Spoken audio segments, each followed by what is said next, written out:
دخل عليها زكريا المحراب وجد عندها رزقا. ஜக்கரியா அலைஹிஸ்ஸலாத்து வஸ்ஸலாம் அவர்கள் பொறுப்பேற்றவர்கள்.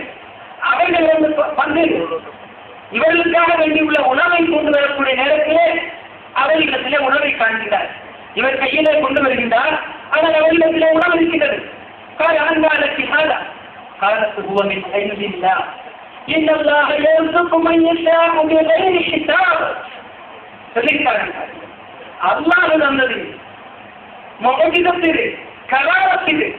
இந்த கராமத்து படைத்த இறைவன் எனக்கு சொன்னது, அவர் மூலமாக கிடைத்தது என்று சொல்லுகின்றார்கள். சக்தியை பார்க்கிறார்கள். அல்லாஹ்வுடைய அவுலியாக்கள் என்பதை நேரிட்டு காண்கின்றார்கள். அவர்களுக்கு முன்னால் எந்த ஒரு இதுவும் இல்லாமல் அங்கே உணவு பரிமாறப்பட்டிருக்கின்றது. சாப்பிடுவதற்கு தயாராக இருக்கின்றார்கள். இந்த நேரத்திலே ஜக்கரியா அலைஹிஸ்ஸலாம் என்ன செய்கிறார்கள்? அவுலியா வைத்து அவுலியாவாக இருக்கின்றார்களே, அதனால் அந்த அவுலியாவிடத்தில் நமக்கு பிரார்த்தனை செய்வோம். நேராக இருக்கின்றார்கள், நம் முன்னால் தான் இருக்கின்றார்கள். இவர்களுக்கு சக்தி கொடுக்கப்பட்டிருக்கின்றதே, அல்லாஹ்வுடைய நேரடி கண்காணிப்புகள் இருக்கின்றதே, அதனால் இவர்களை பிரார்த்தனை செய்வோம் என்று சொல்லி அவர்களிடத்திலே பிரார்த்தனை செய்தார்களா என்றால் இல்லை.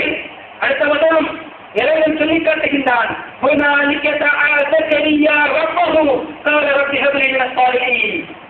யாரை கூப்பிட்டார்கள்? அந்த இடத்திலேயே வைத்து ஜக்கரியா அலைஹிஸ்ஸலாம் அவர்கள் அவர்களுடைய ரப்பை அழைக்கின்றார்கள். மரியம் தேவியை அழைத்து கேட்கவில்லை, அவளுடைய ரப்பை அழைக்கின்றார்கள். ஜக்கரியா ரப்பஹு அழைத்து என்ன செய்கிறார்கள்? இறைவா, இறைவா, உன்னுடைய சக்தியை நான் கண்டுவிட்டேன், உன்னுடைய அவுலியாவில் இருக்கக்கூடிய பெண்களை நான் கண்டுவிட்டேன், எனக்கு நீ ஒரு குழந்தையை கூட என்று இறைவனிடத்திலே பிரார்த்தனை செய்கிறார்கள். ஆக எந்த சக்தியை கொடுத்திருந்தாலும் கூட, எப்படிப்பட்ட கிராமத்தின் ஒரு ஆளுக்கு அவுலியாவாக இருக்கக்கூடியவருக்கு இருந்தாலும் கூட அவர்களிடத்திலே கேட்டுப் பெறுவது என்பது அல்லாஹ் இந்த உலகத்தில் நடைமுறைப்படுத்தாத ஒரு விஷயம் என்பதை விளங்கிக் கொள்ள கடமைப்பட்டிருக்கின்றோம். ஆக எனது சகோதரர்களே, ஒரு வசனம் கூடி சொல்லி நான் நிறுத்திக் கொள்கின்றேன். என்ன தெரியுமா? கேட்பவர்களும் கேட்டுக் கொண்டிருக்கக்கூடியவர்களும் எதிராக கவனிக்க வேண்டிய ஒரு விஷயம் என்னவென்றால், நாம் இந்த அவுலியாக்களிடத்திலே பிரார்த்தனை புரிகின்றோம். திருப்பி திருப்பி சொல்கின்றேன், அவுலியாக்களை தலை குறைவாக நாங்கள் நினைக்கவில்லை. அவர்களுக்கு கராமத்து உண்டு என்று சொல்லுகின்றோம்.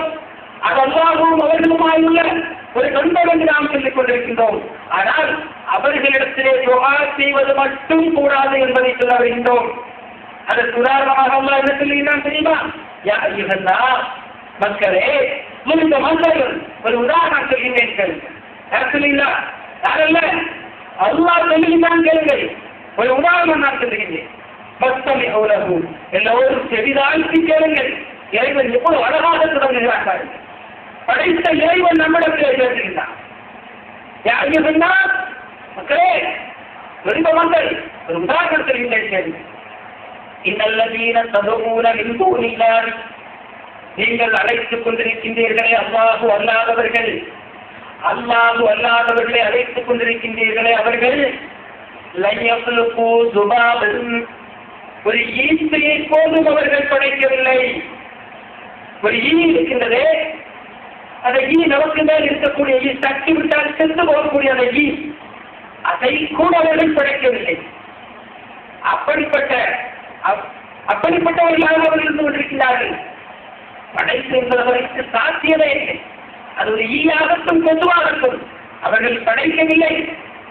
பல விதித்தமாகவும் அல்லாஹ் நீங்கள் யாரையெல்லாம் அழைத்துக் கொண்டிருக்கின்றீர்களோ, அது அடிமைய காஜா மஹீதியின் சித்தியவர்களாயாகும், மஹீதியானவர்களாகும், அதுபோன்று எவ்வளவு ஊழியாக்கள் இருக்கின்றார்களோ எல்லாரையும் சேர்த்தாலும் ஒரு ஈயை கூட அவர்களால் படைக்க முடியாது.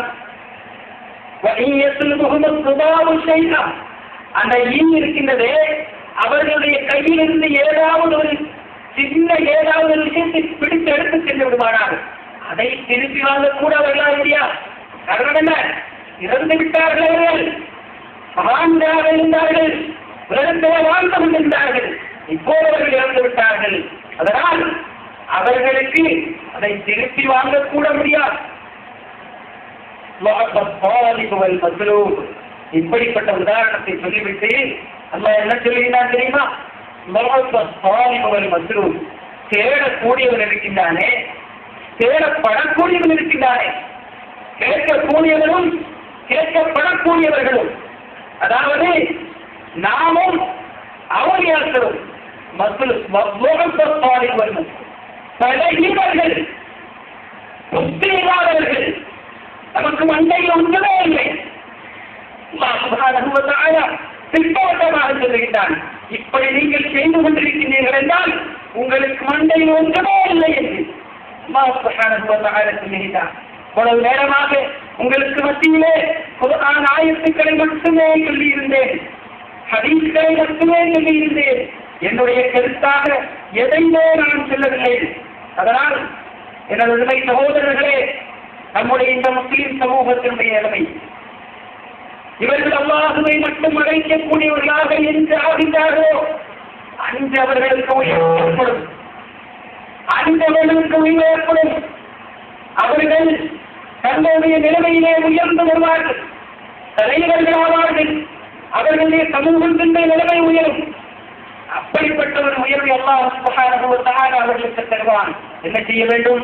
அவனை மட்டும் ஏற்று, அவரிடம் மட்டும் பிரார்த்தனை செய்து, அவரை மட்டும் வணங்கி இறையற்றம் உடையவர்களாக நாம் வாழ்வோமானால் நமக்கு அந்த உயர்வு உண்டு என்பதை நாம் எல்லாம் கவனத்தில் கொள்ள வேண்டும். அன்பார்ந்த சகோதரர்களே, சகோதரிகளே, எங்களுடைய கடமை இதை சொல்வதென்பது. நாங்கள் உங்களுக்கு முன்னால் வந்து நிற்கின்றோம் என்றால் இந்த கடமையை நாங்கள் உங்களிடத்திலே சொல்லிவிட்டோம், உங்களிடத்தில் சொல்லி இதற்கு நீங்கள் சாட்சியாக இருக்கின்றீர்கள் என்பதற்காக வேண்டி மட்டும் உங்களுக்கு முன்னால் வந்து நிற்கின்றோம். அல்லாஹ் சுப்ஹானஹு வ தஆலா கிடைக்கக்கூடிய உங்களுக்கும் சொல்லக்கூடிய எங்களுக்கும் நேர்வழியை தந்தருள்வாராக என்று கூறி எனது நிறைவு செய்கின்றேன். வஆகிரு தஅவானா அல்ஹம்துலில்லாஹி ரப்பில் ஆலமீன். அஸ்ஸலாமு அலைக்கும்.